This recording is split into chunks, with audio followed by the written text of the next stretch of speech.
Salute, salute, salute. Peace and power, peace and power. All praise due to the people of the struggle.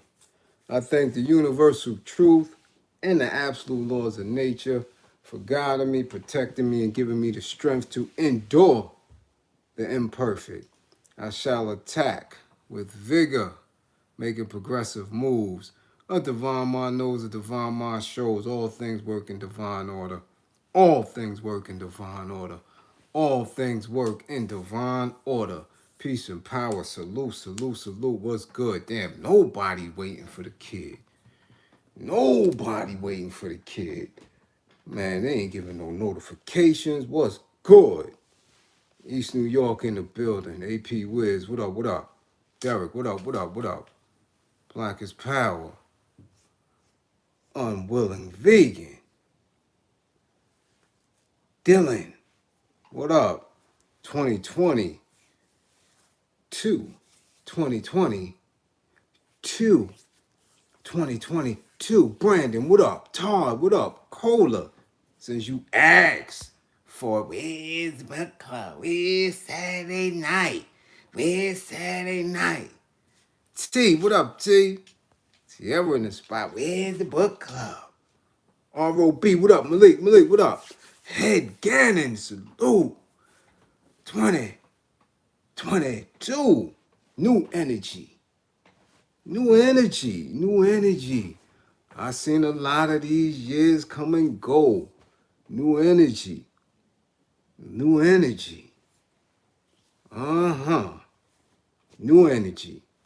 I hope everybody bought it in safely. I do hope that everybody bought it in safely. And we off and running. We off and running. Philly in the building. Wanda. Hey, Wanda. Uh-oh. Orlando, Florida. I heard the weather was a little bad in Florida. It's still raining down there? Heavy? Brooklyn Night. Salute. Buddha, salute. NC. What?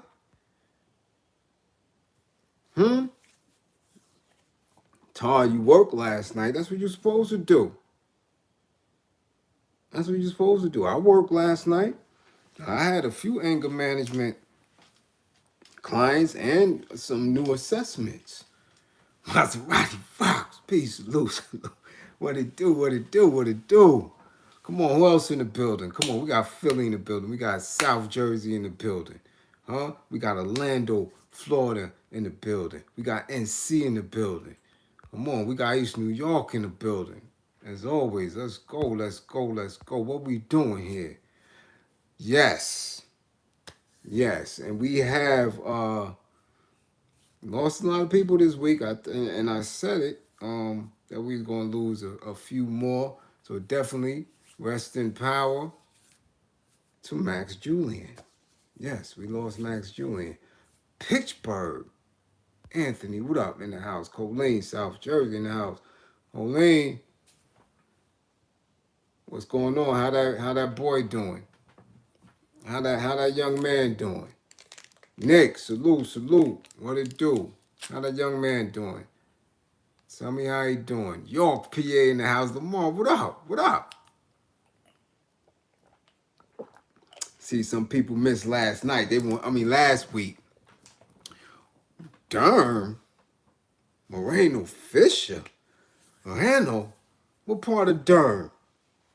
What part of Durham? Betty White. She be all right. Come on, man. She was almost a buck. Pharrell, PA. What up, Derek? Christopher Farmer. Salute. He's doing much better. That's what I'm talking about, Colleen. That's what I'm talking about. Yes, sir. Yes, ma'am. Yes, sir. Yes, ma'am. You know? Come on, man. Come on. Lovely lady, California in the house. Right. Desmond Tutu, Max Julian, people transitioning.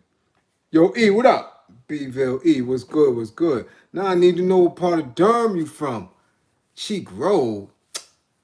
Man, you ain't from Cheek Road. You know you repping McDougal.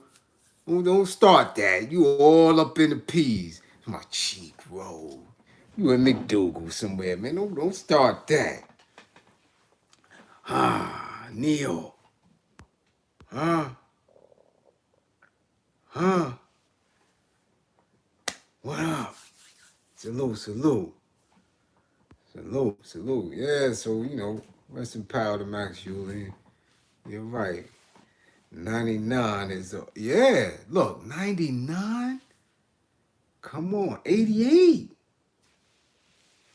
Oh, your wife is from there. Yeah, I know you was close to them peas. Don't nobody just be saying Durham. What do you mean Durham? What do you mean Durham? You from the peas. Your wife from the peas, yeah. Rep them peas, rep McDougal, rep Briggs, rep all that down there in Durham. I know what it is. But yeah, 99 is a lot of years, man. Yeah, Max Julian too, just now. Yeah, just got that case. That's coming down the pipe. Primo. Salute. So I mean Bad Style in the building. Yeah, 99? Almost 10 decades? Storm Reigns. Salute. That's almost a century. You know how much you've seen in a century? You know how much you witnessed?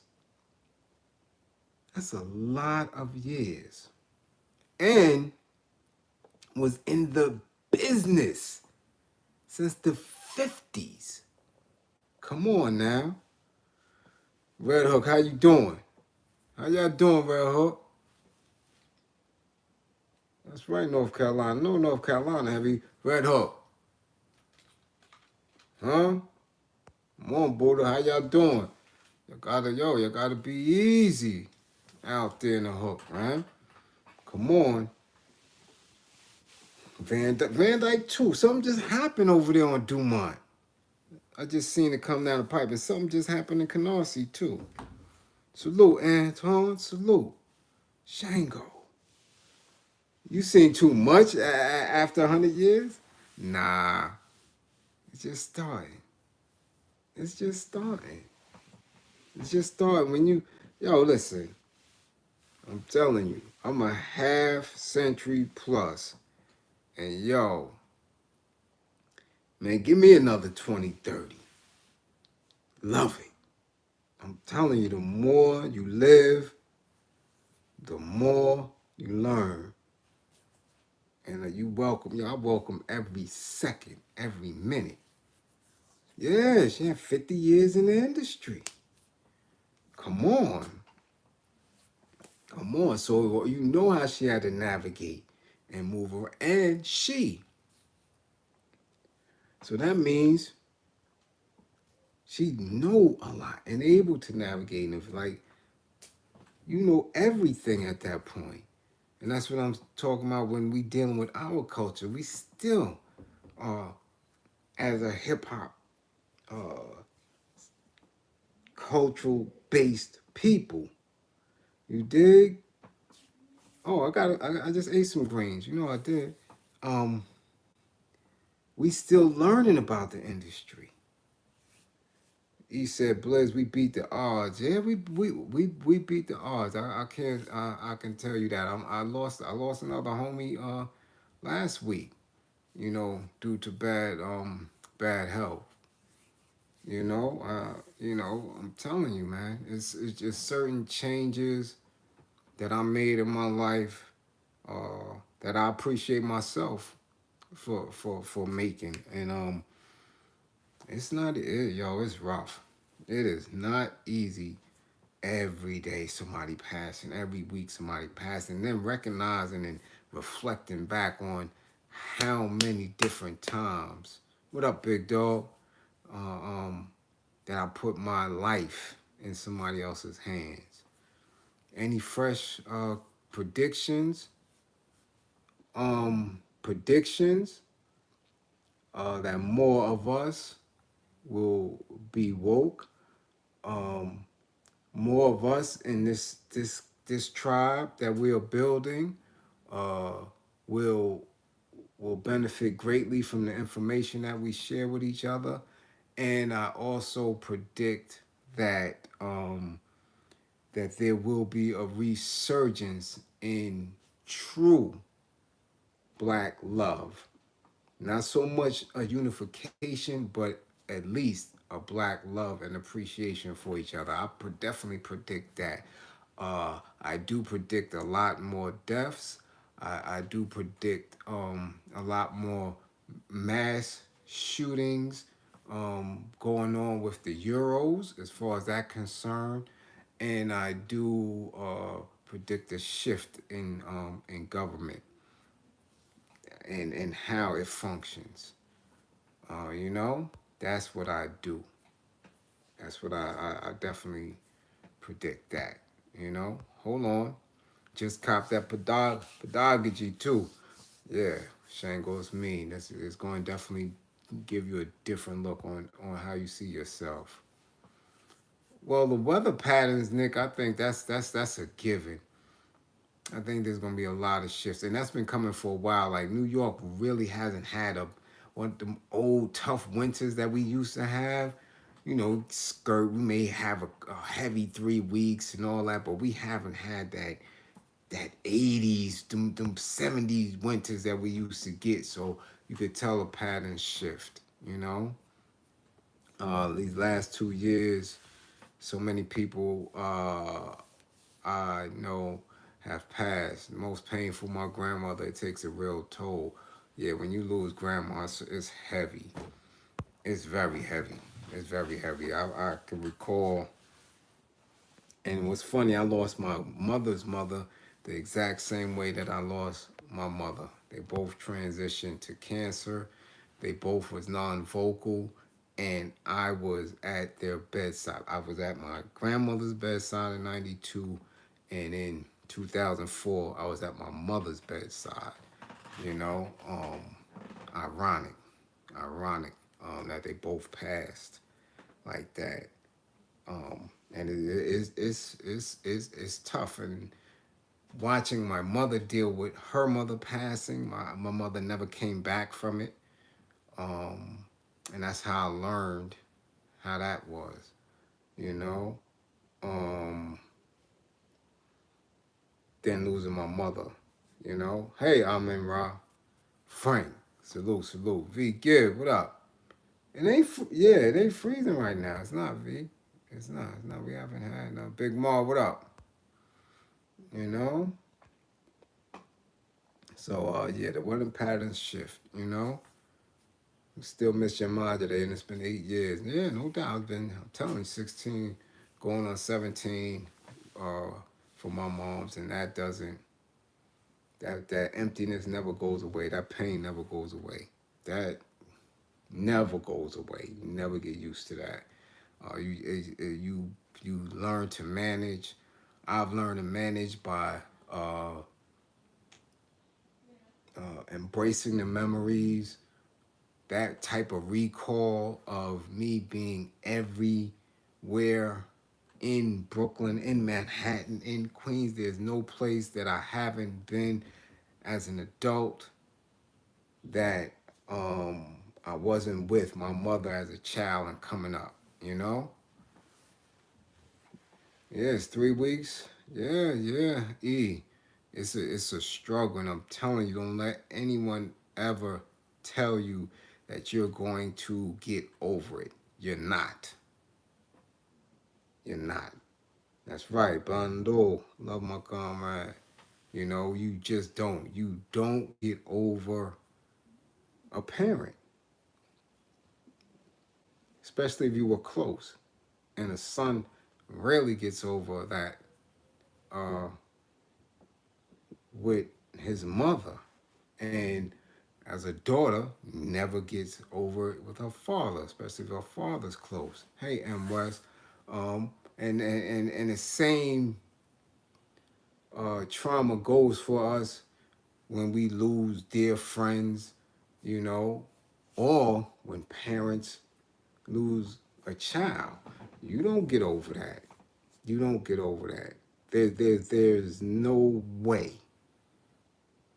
And I don't care how much therapy you go to. I don't care who shares in the trauma with you, because siblings kind of bond with each other sometimes. Some express them apart.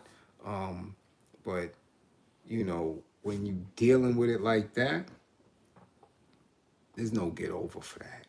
Thank you, Nicole Simmons, for the Cash App. There is no getting over. No getting over. And I'm telling you, when you are a son such as I was, who my father is much lighter, so everybody identified me with my mother, and I look like my mother's side of the family. I look like my mother's father. So everywhere you go when it comes to that side of the family or my grandmother's friends, oh, you remind me of such and such. So now you're in the street and people, oh, you remind me of your mother so much. The smile, the walk. You don't get over that. You don't get over that. And then when you have a sibling that never gets over it, my sister took, never. It's a bit much. So therapy is definitely good. But when you come in contact with people who are part of that tribe, men who have lost their mothers, that's a bond. People have, you could see that. It's when they speak about it, people recognize that energy. You dig? You know? People, yeah, yeah. People never can, what can you, what can you say? Right? And it's not, them being, mean or malicious. It's people are clumsy when it comes to that. People who haven't had that bond with their parent and really don't know that connection to their parent, they don't know how to speak. You did? Yeah, definitely do that. Do that. So that's a good thing. They don't know how to speak to that. So, and at that point, you have to excuse them. And that's why, working on your anger management, knowing your triggers, knowing to have difficult conversations, knowing when to pull back helps a lot because you can fly off the handle in an instant. And as we see, more and more people don't have that type of etiquette. More and more people, as we come to find out, don't have those social skills. They just don't or don't care to. And that's the most disheartening part about this society, that is built on greed, is built on insensitivities, is built on, selfishness and that think about me attitude and go and get. And us, we are a very different breed coming from East New York, coming from Brownsville, the Star. You understand? Coming from the project, coming from the wards. You dig what I'm saying? We hold certain truths very differently, and disrespect is definitely not tolerated. So we are sensitive to that. I always tell men on the regular that we some sensitive creatures. We are some sensitive beings. Black men are very sensitive. When you can just kill somebody for stepping on your shoe, that's sensitive. When you can kill somebody for looking at you, for you kill somebody over a girl, when you're ready to fight, that's emotional. That's sensitive. That's instinct only emotionalism. That's what that is. So when you feel disrespected, and that's the only thing you really have ownership over, you're gonna lash out. You're gonna lash out. So that's the thing that we have to work on, especially when we are experts in doling out this violence, when we're experts at it, when we could do that effortlessly. We have to work on that because the consequences are much deeper now. You understand? Much deeper now. you know. I believe the actions of sheltering, nurturing, and being two ears more than a mouth to someone in those times means more. Yeah, definitely, man. It means much more, you know. So let's get on tonight because I know started a little late because Doggy hit me, and I think we're gonna have a decent no filter tonight. Outspoken, you know, we bringing in this new year on that same energy, same type of time. You know, we got to start cutting a path through some of this bullshit. We got to start doing it. So we have to be more intentional with how we are, you know, giving content and you know, and making an attempt to get much more support than what we're getting. You understand? So here we go tonight. Dig, my moderators is in the building. I thank you guys for rocking with me, you know, for allowing this space to do what it did over the past 6 months, you know. Definitely appreciate that. Let's grow. Let's build our tribe to be a formidable force, right? Let's educate each other. King Rule, peace, right on. Let's embrace each other. Let's truly support each other, and you know, and let's fight. You know, let's do what we do. Hold up. Let's do what we do. And I know that a lot of y'all much further ahead, right? In the title, shit. Our moderator T, she done finished. You know, yeah, almost 4,000. You know, so a lot of people done finished the title, right? Salute, Angel Peace. You know, so let's get it. When we concluded last week, we were in a space, you know. Yeah, definitely.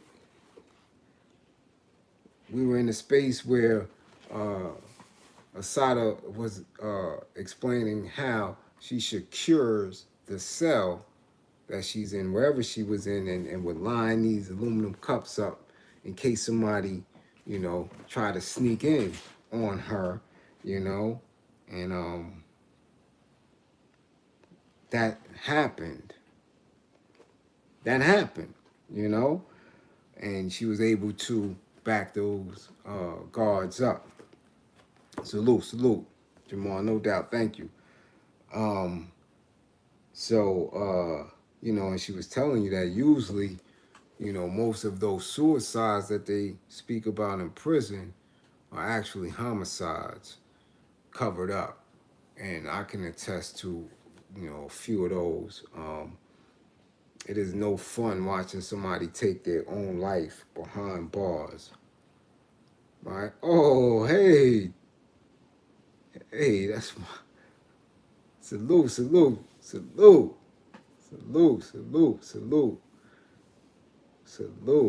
Come on, 9-1. Where you been? Yeah. I've watched people hang up.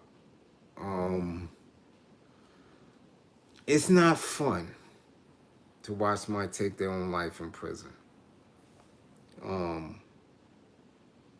And again, I believe that is, you know, another reason why I go so hard, you know, to assist people to try to recharge their battery when they have exhausted, you know, their energies or their wills to continue to fight.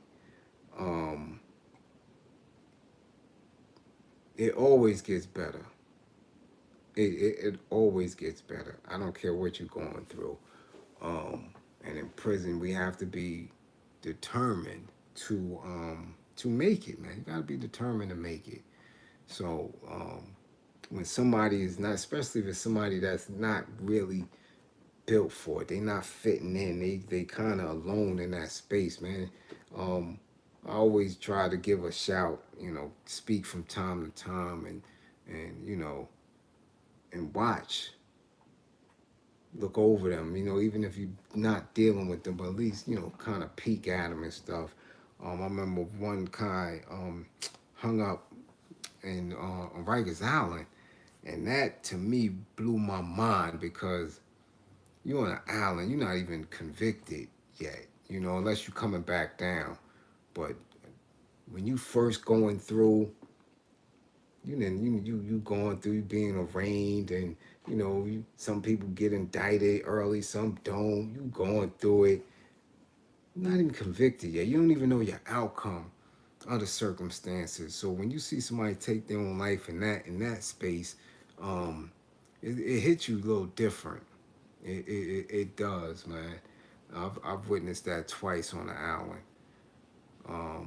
So I'm very serious about preventative measures on the street at this level to make sure nobody feels the need to go into a life of crime. You know what I'm saying? And I don't care about the reform and all these little bullshit words and switcheroo games, that they are making an attempt to believe is a fix for what we got going on, man. Nah, nothing is like preventive. If you can prevent the youth from believing that that is even an option, then you're winning, you know? And that's all I'm about. They said a minute ago they were closing Rikers. Is that true or just another press line? No, they're actually making an attempt to close it because they want people to live there. They're trying to make it luxury housing, and then that's an island just for them. So yeah, they've shifted. They've shut down buildings. Yeah, they closed the fair. They did a lot, man. Contrary to what people may believe, I have a lot of COs that I speak with on a regular basis. And from what they tell me that's going on in there is just nuts. Nuts, just bananas. A lot of them quit, during the pandemic because, they were getting sick and things. It just, this whole system is about to really implode. And when you're dealing with it from that, when you getting information about institutions at that level, because that's the bottom. You know what I'm saying? The justice system is the bottom. So when that's not functioning properly, oh man, when that's not functioning properly, you know, you know, society on a whole is in trouble. It's in trouble. And it needs to be because capitalism, which is on its way to fascism, is not a human condition for anybody. It's just not. It's not an equitable system. It just isn't. There'll never be no equity in it. How do you think the new mayor will do him? He's going to fall right on his face. And I say that because I know of him well. I've sat at many meetings with him as borough president. You understand? I have people who are associates of him when he first started 100 black men in law enforcement and know of his character from there. Just another person who utilized politics, and politics utilized him for his ability to speak and to fit a specific demographic. I knew he was going to be mayor 8 years ago. You understand? But I will say that he is a man of his word. If he says something, he's going to do it. That's it. Did he give back as a borough president? Yes, definitely did. If there was something that someone in our community needed and they asked and they had uh, the proper um, machinery to get it done, he gives. He gave it. I've seen him give to schools in East New York and Brownsville without all the red tape, principals, and ask for money. What do you need money for? Yo, I need 100,000 for computers for my students. He gives it to them. He gives it to them. Yeah, we've been had a new mayor. He got sworn in last night, but the election took place in November. You know, well, from an outsider, like I said, he's an outside. You're an outsider looking in. They handing him over a bunch of shit, a bunch of bullshit. He's not gonna be able to swim. He's gonna fall flat on his face. You know, flat on his face. Can't. There's no way he's gonna wiggle up out of this shit. No way anyone can wiggle up out of this. Not happening.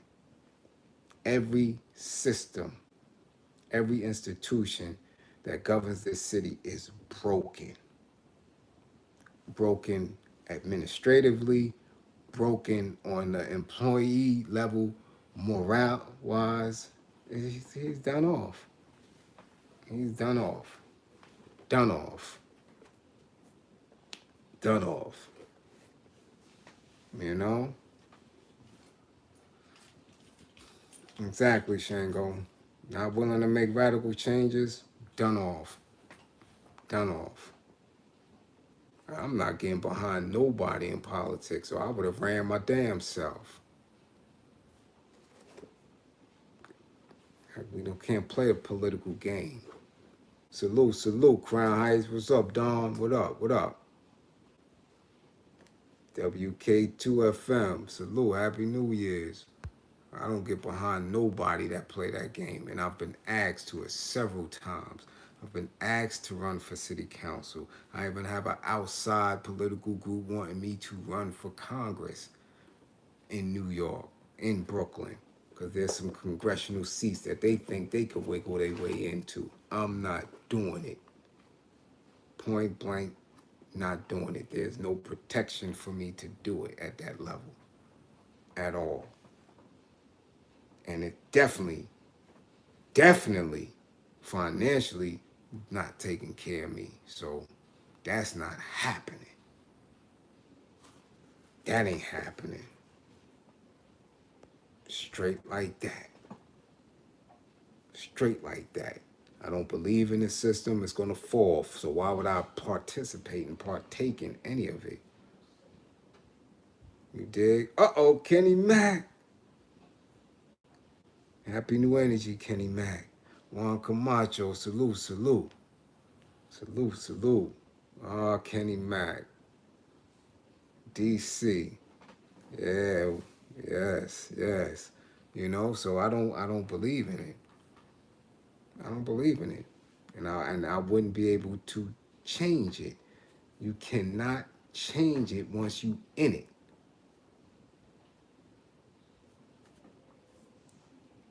Wells, salute, salute.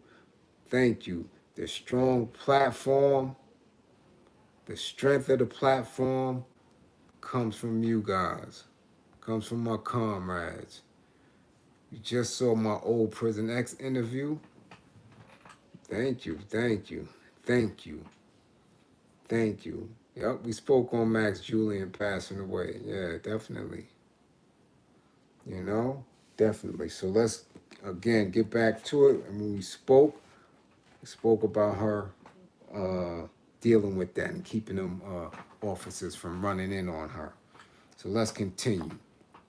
When Eva came to the workhouse, it was something of an event. Usually she occupied the cell I was in.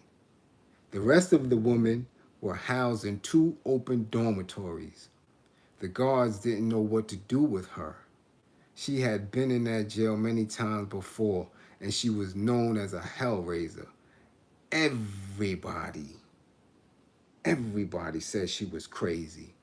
My first encounter with Eva was when she came over to the bars and sat down outside my cell and told me she could astro travel. She called it something like astro space projection. All right? She called it something like astro space projection. I can go anywhere I want to, whenever I want to, she told me. I've just come from Jupiter. Oh, is it fine? Oh, excuse me, y'all. Oh, it was fine. They had cute little people. They were purple with crocodile skin and blue hair. You can go anywhere you want to, she told me. You just have to project yourself. Can you show me how to project myself the hell out of here? Oh, that's easy, she said. I do it all the time. As a matter of fact, I'm not here now. No, I said. That's not good enough. I want to project my mind and my body out of here. You'll be in jail wherever you go, Eva said. Mm, you have a point there, I told her, but I'd rather be in a minimum security prison or on the streets than in the maximum security prison in here. The only difference between here and the streets is that one is a maximum security and the other is minimum security. The police patrol our communities just like the guards patrol in here. I don't have the faintest idea how it feels to be free. Eva told me that she knew how I felt. She had to know. Any black person in America, if they are honest with themselves, have got to come to the conclusion that they don't know what it feels like to be free. We aren't free politically, economically, or socially. We have very little power over what happens in our lives. In fact, a black person in America isn't even free to walk down the street. Walk down the wrong street in the wrong neighborhood at night, and you know what happens. All right? All right? All right? And we know, we can all attest to some of the horrors that we've lived through over the past, oh, shit, over the past decade, right? From Trayvon to Tamir Rice to Sandra Bland, you know, you go down the wrong street. Yeah, yeah, you dig? It goes down. LG, what up? LG, what up? Peace and power, right? Eva and I got on famously. A lot of times I didn't understand what in the world she was talking about. But at times she made so much sense I wondered if it was really the world that was crazy. She taught me a lot about prison, and she was forever telling some funny stories about her life. Eva was a huge sister. She weighed about 300 pounds. She had very dark skin and her hair was cut short next to her scalp. People who have accepted white European standards of beauty would find her unattractive. But to me, there was something beautiful about her, and I love to look at her. She is one of the few people that I've met in my life who have the courage to be almost totally honest. Altogether, Eva has spent about 10 years in the Clinton Correctional Facility for Women in New Jersey. She had been there in the old days when the woman worked out on a farm. She told me how the women were treated. The state troopers would be called in for the slightest disturbance. She was there during a riot at Clinton. She was there during a riot at Clinton and had seen state troopers beat the women mercilessly. Once they had beaten a pregnant woman so badly she lost her baby. Around this time, I started taking my little walks. Staying cooped up in that cage all day was driving me up the wall. So when the guards brought my food, I would walk past them into what was called the day room, where the women ate and watched TV. I would walk first to one dorm, then to the other, and then returned to my cell. There was no place I could run to since there were two or three locked doors between me and the outside. Most of the guards would nag me to come back into my cell, and after a short time, I would. But none of them got too crazy about it until one day a guard yelled at me, "Get back here! Did you hear me? Get back here!" If there's one thing I can't stand, is being ordered around. And if there's another thing that makes me go wild, it's for a white person to talk to me in that tone of voice. "You make me come here," I told her.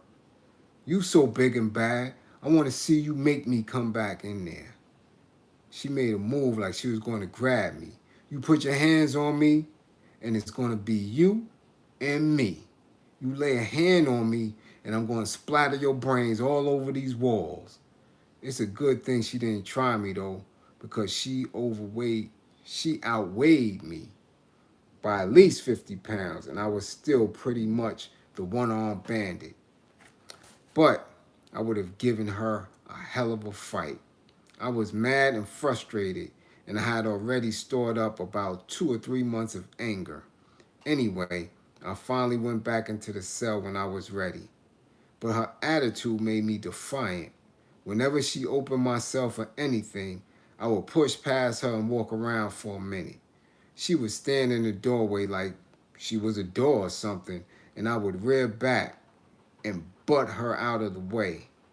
She was as big as a house, but she didn't have one bit of strength. Finally, she called the male guards. I was in one of the dorms talking to the woman, wondering why she wasn't bothering me, when about 10 male guards came into the room. "Who is Joanne Chesimard?" the head guard asked. Nobody said anything. "Which one of you is Joanne Chesimard?" They looked like they were ready to leap on somebody. Again, no one responded. "All right, I'm going to ask you again. Which one of you is Joanne Chesimard?"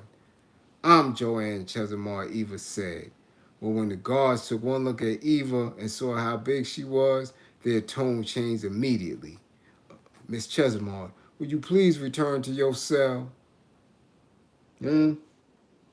One of the guards came from the back and tapped the sergeant on the shoulder. "I know her," he said. "She's not Chesimard."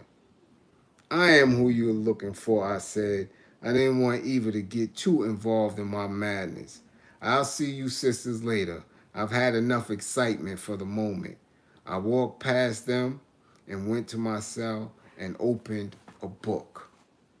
The next day, the same guard managed to tick me off again. "I don't want any more trouble out of you," she said. "I don't have to call the men again." "You can call the National Guard, the militia, the FBI, and anybody else for all I care. You can call your mother if you want to," I told her. As soon as she opened the door for lunch, I pushed right past her. I took my tray, sat down with the other women. You hear that? Sat down with the other woman, started eating my lunch.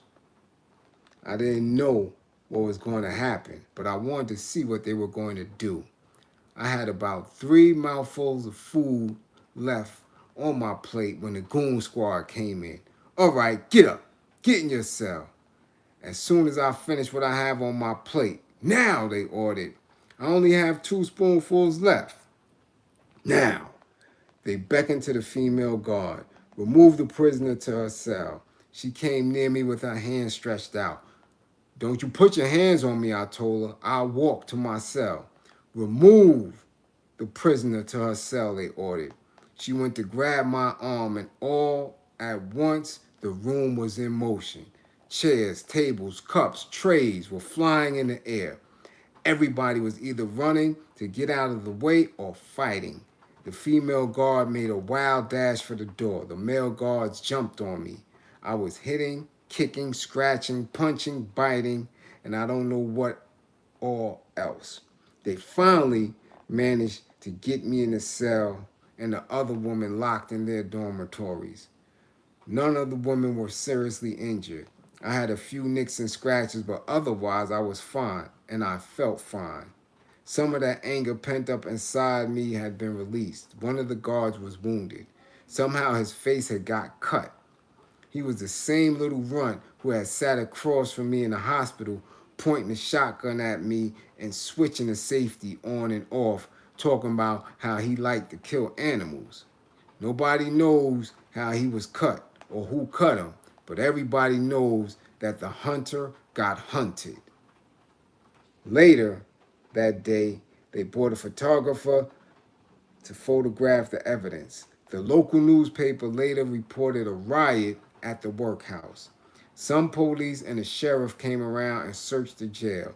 They said they were looking for the weapon that had cut the guard. They didn't find anything. That night they came and got Eva.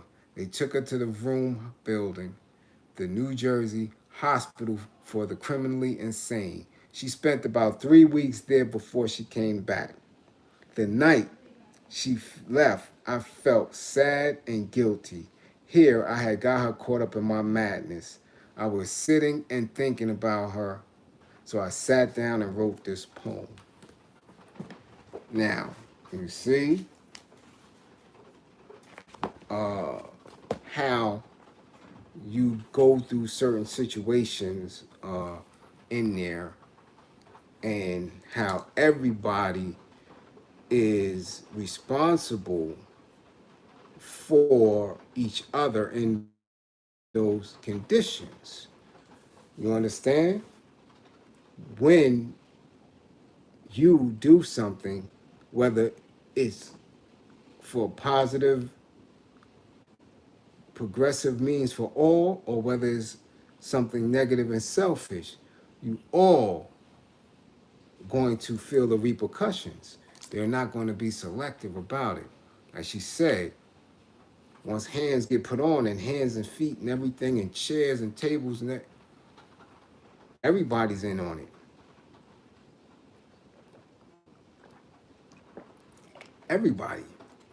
And that's one thing you learn in there. And it's when I tell you that I was in situations where we had to get it on, and we had Euro, we had white comrades, we had Spanish comrades, we had comrades from all different ethnicities that had to get down because we were going up against the police, going up against the administration, who were coming with, riot gear, gas, electric shields, all that. When it's on, it's on. Which is why I, even as a youngster and growing up in East New York, everybody dealt with everybody. You didn't play the race game. That came on later on, and in certain pockets and areas, but nah, man. We did what we did based on who we were. And you know, had Puerto Rican homies, Dominican homies. We used to go to Midtown with each other, dig pockets, go through the system with each other, fight, all that. Um, and when you're in prison, man, you comrades, people find their tribe, and their tribe is not always based on their ethnic makeup. The the more sincere you are about going against administration, going against this government, going against these institutions, you're going to see that your scope widens. You dig? Even your uncles in the Otisville riot. Yeah, I'm telling you. Um, yeah, you in the BX. Oh yeah, I'm telling you. It just broadens, and then you start to really look at and you see who is trying to separate people. You know? Yeah, I always hear that. I always hear that. And I'll do a build on that one day. That mainly can be applied to the East Coast and Southeast. The West Coast is all based upon race. Yeah, yeah. I always hear that, and I've always built with people about that. And it's very serious to where, you know, blacks get raped, you know. especially when you have Aryans and Mexicans. And yeah. I always hear that about the West Coast, and quiet as it's kept, it's always been like that because of the dynamics of how California was created and built. That's why I say, damn, I'm about to make a mess. Give me a second. I'm about to make a mess. What is that? That's why I say this book here, this is a very important book. City of Courts, Mike Davis, tells you about how California, uh, Los Angeles specifically as a city was built, and the racism that was established because of land, resources, different institutions. you know, you have to be mindful of that, man. And that's easy, man. When divide and rule, divide and conquer, I'm telling you, when you could get away from that and people can really sit and start really researching, knowing history, um, all that. And especially with this, as you can see later on, if it wasn't for some of her European comrades, man, there's no telling where she would be. You dig? There's no telling. You know? Yeah, my dad started one in jail, a ride in jail because they put pork on his plate in the chow line. They knew he was Muslim. Well, they do that a lot on the island.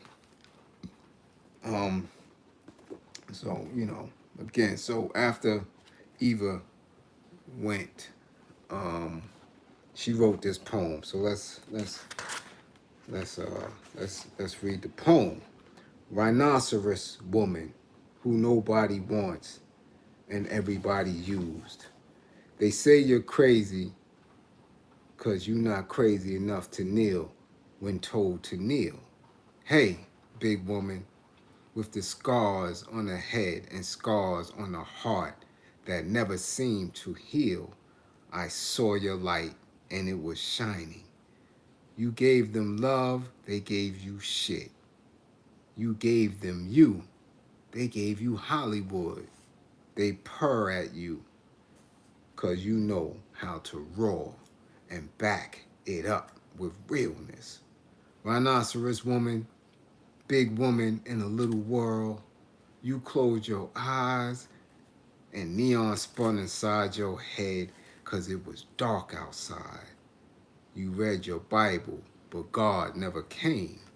Your daddy would have loved you, but what would the neighbors say? They hate you, mama, because you expose their madness and their cruelty. They can see in your eyes 1,000 nightmares that they have made come true. Black woman, bad woman, wear your bigness on your chest like a badge because you done earned it. Strong woman, Amazon, wear your scars like jewelry because they were bought with blood. They call you mad and almost had you believing that shit. They called you ugly and you hid yourself behind yourself and wallowed in their shame. Rhinoceros woman, this world is blind and slight of mind and cannot see how beautiful you are. I saw your light and it was shining. All right? And you know what it is. Most women, especially our women, feel the same way. I tell them that all the time. Y'all already know. I don't quiver. I don't hesitate in my love for the black woman. You dig? Not at all. Not at all. You know? And she continued. Most of the women benefited from the riot, though. Over the next few days, almost everybody was released or sent to some kind of program. The jail was practically empty. It's strange how things work. When it suits the government's interests, they put people in jail for rioting. And when it suits their interests, they let them out of jail for the same thing. Afterward, the outer door to my cage remained shut at all times. This was no great deprivation since it had remained closed most of the time before anyway. One day they brought me a big bushel of string beans. They grew a lot of their own food at the workhouse.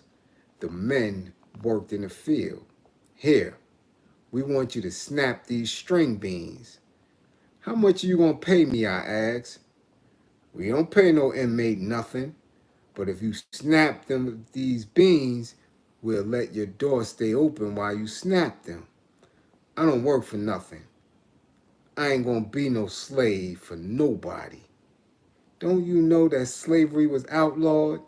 No, the guard said. You're wrong. Slavery was outlawed with the exception of prisons. Slavery is legal in prisons. I looked it up, and sure enough, she was right.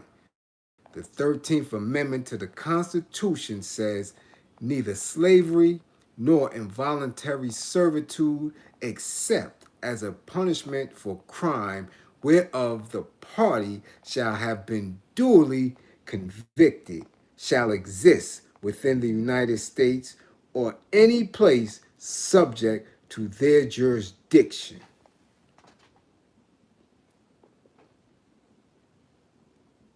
Ain't no difference in that amendment. I do hope y'all know that.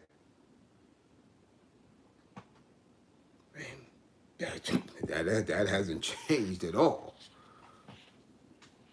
So what progress has been made? That hasn't changed at all.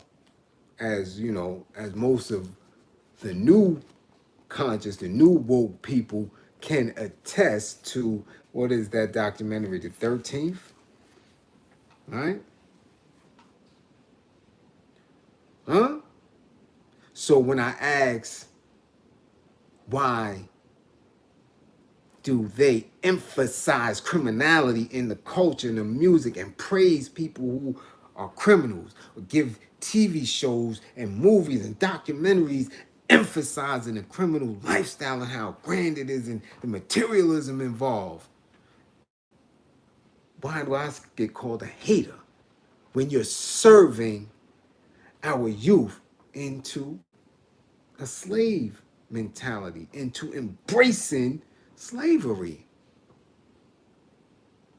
We not past that yet? We not past thinking because this individual is so self-destructive in our communities that he found a way to make fiat money from it and then go to jail and get praised for it to the degree of which you allow your babies to be influenced by that story with no apologies?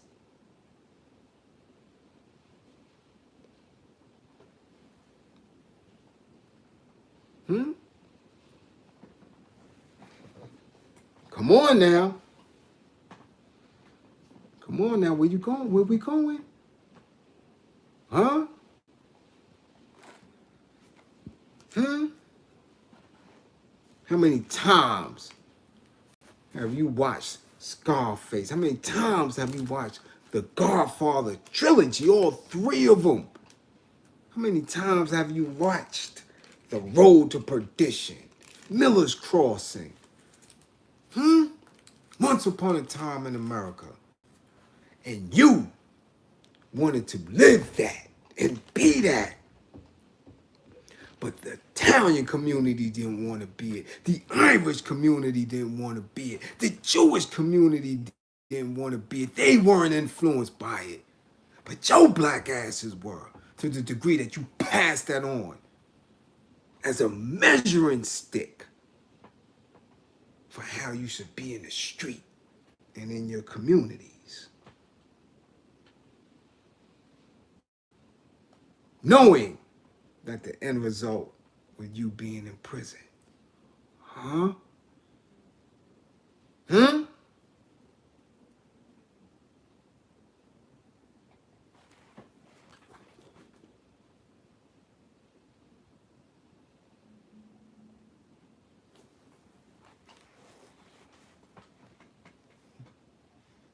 Playtime is over. Playtime is seriously over. Okay? Okay? So when I'm on other platforms, when I'm having other discussions, and I'm calling your favorite rapper a bitch because they're not man enough. They don't have enough integrity to deal with the problems, to deal with the issues, to get down, to get therapy, to get that criminalization up out of their ass. Don't come for me. Don't come at me. Giving you the truth. Because any black man that can be criminal in his own community and seek praise for shooting down his own black men and women, drugging them, raping them, allowing mothers to leave their children in harmful conditions so y'all can go out and party.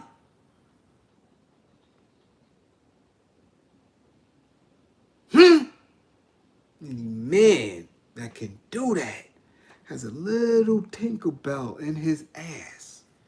A little Tinkerbell ready to come flying up out of his grippers. Because I don't care about how much he makes. I don't care about the bag.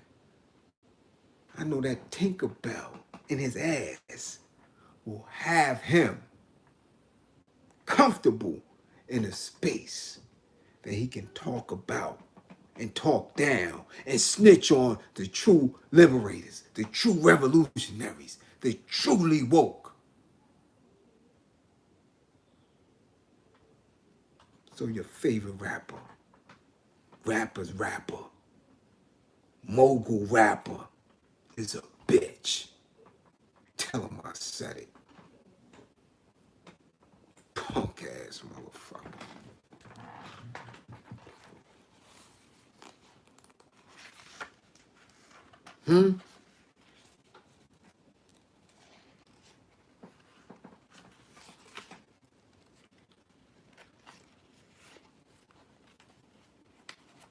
Plain as day. Let's continue.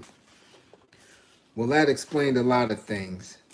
That explained why jails and prisons all over the country are filled to the brim with black and third world people. Why so many people can't find a job on the streets and are forced to survive the best way they know how. Once you're in prison, there are plenty of jobs. And if you don't want to work, they beat you up and throw you in a hole. If every state had to pay workers to do the jobs prisoners are forced to do, the salaries would amount to billions. License plates alone, right? License plates alone would amount to millions. When Jimmy Carter was governor of Georgia, he brought a black woman from prison to clean a state house and babysit for Amy. Prisons are a profitable business. They are a way of legally perpetuating slavery.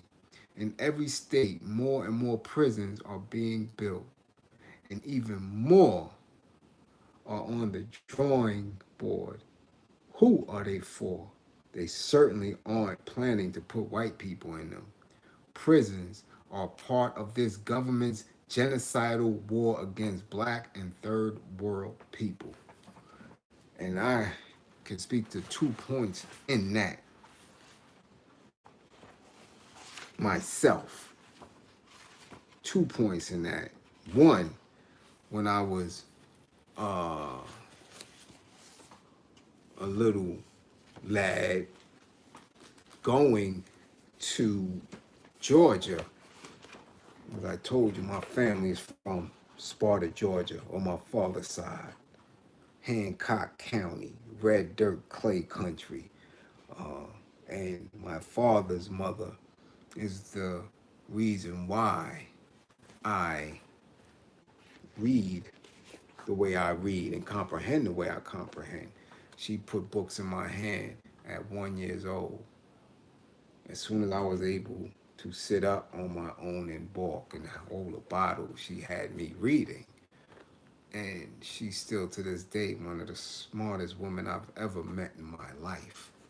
Her father, the Reverend Minister Henry J. Watkins, established and built his own church in Harlem that still stands to this day on 144th, between 7th and 8th. She took us to Jimmy Carter's peanut farm, and we met Rosalind Carter. My grandmother was wild. She used to take us everywhere. Everywhere. I even went to one of Jim Jones's uh, tent. You know, he used to do these makeshift tents, churches, and she took us to one of them. But her thing was she wanted to expose us to as much religion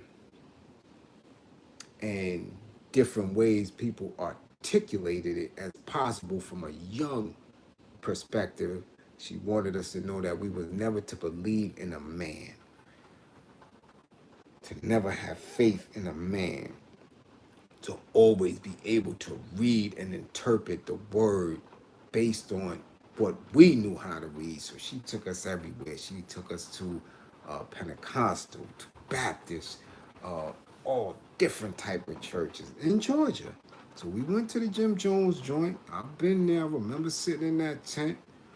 Yeah, she took us, you know, and she took us to the peanut farm, and we met Amy. She took us to Macon, Georgia, where they still had the slave auction blocks in Macon, Georgia. Um, she was just a wonderful woman. So, you know, I can attest to how Jimmy Carter was raised, and people thought, you know, again, because he spoke in a certain tone and was progressive in certain ideas, that he wasn't a bastard when it came to our people. You understand? So, yeah. And as far as the prison industrial system, any one of the homies from New York can tell you, if you were in a state facility for maximum security and you got broke down to a medium and then went to a minimum work camp, y'all know what it is. I know I've seen that for an absolute fact that I've worked as a slave in these conditions under the New York State prison system, where they had us out literally cleaning the entire town. Things that you may see people doing, what is it, work fair, where you see them cleaning the parks and the trains. That is nothing compared to what they have New York State inmates doing at them work camps. We was cleaning the fire station, cleaning hospitals. When the school session was over for the summer, we were cleaning schools, and the people that worked for the city or the town or the state would kick back and do nothing and have inmates running all of it, doing everything, cleaning highways, cutting wood, whatever you could think of. We was in Lake Placid. We was all through that. And I'm telling you, so you got people that get whole salaries for not doing shit when you got the inmates doing everything. So in order for that to continue to function, that means individuals in the 5 boroughs and in these different counties, from poor, impoverished, miseducated neighborhoods, have to go to jail in order to keep that shit functioning. Come on now. Come on now. Come on. So why would you encourage criminal lifestyle? If you know that that's a possibility, if you know that if you engage in that type of lifestyle that you can end up a slave, your mentality is off. So now when you talk about a hip hop mogul getting to a bag and he's still spitting that venom in his lyrics,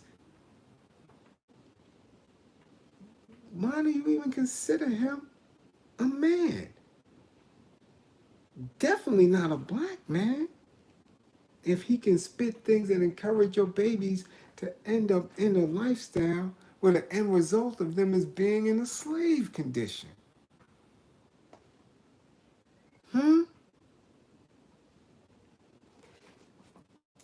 I've seen it. I've lived through it. It's very real. It's very current.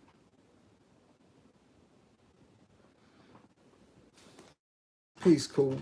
You understand? Right? Let's continue. On July 19th, 1973, I was taken to New York to be arraigned on a Queens Bank robbery indictment in Brooklyn Federal Court. The trip was like a surrealistic cartoon. There must have been at least 12 cars in the procession, and a New Jersey State Trooper's car was stationed at every exit on the turnpike. All the cars had lights on and sirens going. A helicopter trailed us, and the pigs in the car I was in were comical. At every point, they said something like, "At least we got to the turnpike. At least we got to the bridge. At least we got to New York. At least we made it to the court." Whenever they passed a police car, they waved and sometimes raised their fists. When the Jersey police were replaced by New York police at the bridge to Staten Island, they shook hands and gave each other the power sign. They even called each other brother. "This is my brother, Officer So-and-so." They acted like they were on some dangerous mission from inside. They on some dangerous mission inside Russia. They were actually afraid. White people's fear of black people with guns will never cease to amaze me. Probably it's because they think about what they would do were they in our place, especially the police who have done so much dirt to black people. Their guilty conscience tells them to be afraid. When black people seriously organize and take up arms to fight for our liberation, there will be a lot of white people who will drop dead from no other reason than their own guilt and fear.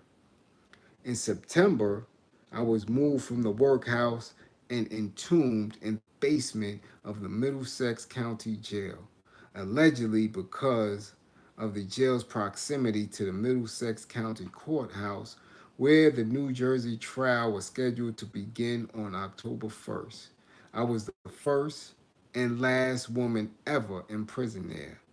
It has always been a men's jail.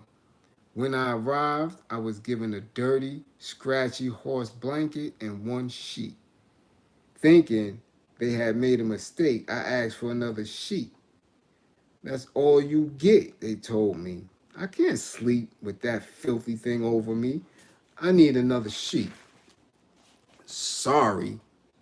Why am I allowed only one sheet? That's all we give. That's all the men get. We only give one because they might hang themselves. They can hang themselves as easily with one sheet as they can with two," I reasoned. Sorry. For me, to sleep on that filthy thing with one sheet was out of the question. I hop again. I hooped, hollered, demanded they call my lawyer, and told the guard that the next time she came into my cage, I was going to wrap the sheet around her neck. Finally, she gave me another sheet. If I wrote 100 pages describing the basement of the Middlesex County Jail, it would be impossible for you to visualize it. It was a big, grayish, pukey, greenish cell. The ceiling was covered with all kinds of pipes, some small, some huge, some dry, some leaky. There was no natural light, and the jailers refused to open the small windows located near the ceiling. The average temperature was 95 degrees. It was infested with ants and centipedes. I had never seen a centipede before, and they scared me to death. They were huge albino monsters, and they crawled all over me. Female guards were stationed at the door of my cell 24 hours a day. Their job was to sit there and look in the cell at me. They could see every move I made. The first day I moved the bed against the wall away from the guard surveillance so that I could have a little privacy while I was sleeping. The guards ordered me to move the bed into the middle of the floor. I refused. The next day, workmen nailed the bed to the floor in the center of the cell. They even peeked through the window in the bathroom when I was on the toilet or taking a shower. When I covered the peephole with a towel or a uniform, they ordered me to remove it and threatened to take away all towels and uniforms if I continued covering the window. I didn't refuse. I simply ignored them. After a while, they gave up. A month later, one of the sergeants told me that I was permitted to cover the window when I used the bathroom, but only for 3 minutes.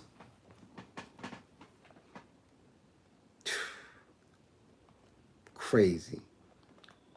And for the footnote, on December 11th, 1978, Attorney Lennox Hines, on behalf of the National Conference of Black Lawyers, the National Alliance Against Racism, and the Commission for Racial Justice of the United Church of Christ, sent a petition to the United Nations Commission on Human Rights alleging a consistent pattern of gross violations of human rights and fundamental freedoms of certain classes of prisoners in the United States because of their race, economic status, and political beliefs.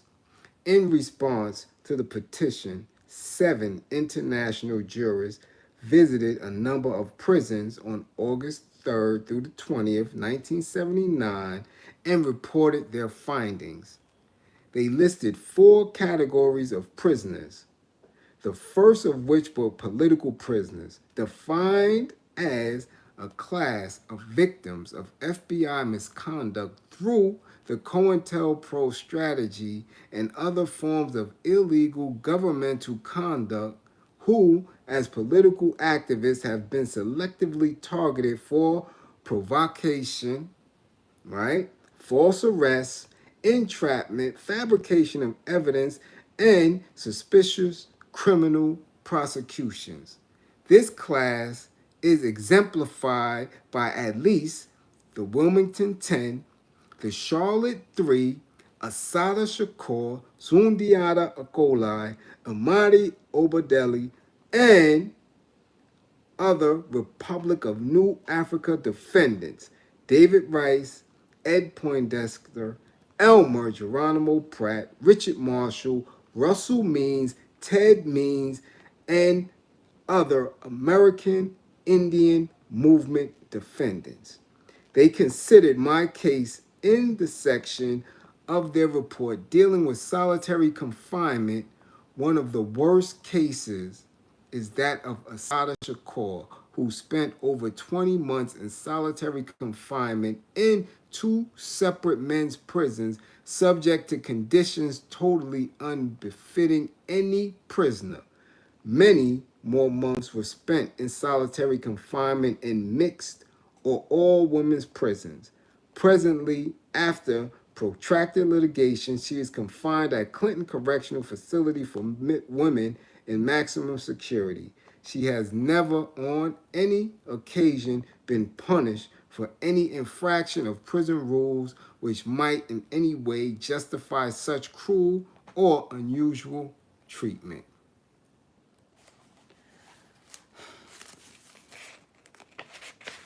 So, again, you have to imagine how strong she had to be. You had to.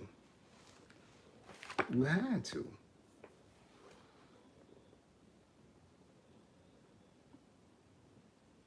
You have to. Do you understand? Come on. How strong you are. So you see why when they talk about reform and talking about the Bing on Rikers Island, solitary confinement, shit like that these dudes are going through. They blowing trees in the box.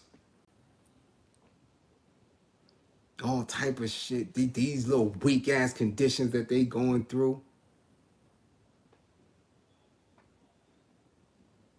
You want reform for that shit? Come on, man. Not because you went up against the government. Not because you're feeding your people. Not because they're accusing you of robbing to make sure that we are educated and fed. But because you was hustling? But because you beat up your girl? But because you abused children? Or you were scamming? You want better conditions? Get the fuck out of here. It's a joke.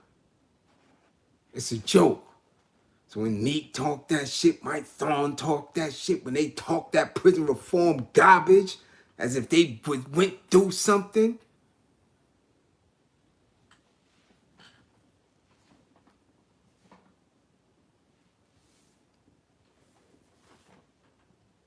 crazy. Crazy. So we're going to do this. We're going to end this tonight. I'm going to go on No Filter and do what I do. But again, we're going to leave it right there. We're going to end the chapter next week and start 4. All right? So definitely appreciate y'all coming through for this new, like I said, no holds barred. We going all in. We going all in. This is a new. This is 2-2, new energy. Salute, all peace and power to the people that struggle. Join us over there. Join us. We getting ready to go to No Filter or Outspoken. You dig? I love my people. I love my moderators. Salute. Let's get it. Let's see what we talking about over there. Salute. Again, appreciate the supporters. I appreciate the subscribers. I appreciate the cash apps. Let's go. Let's build our tribe. Let's be serious. Let's make some changes. Let's go.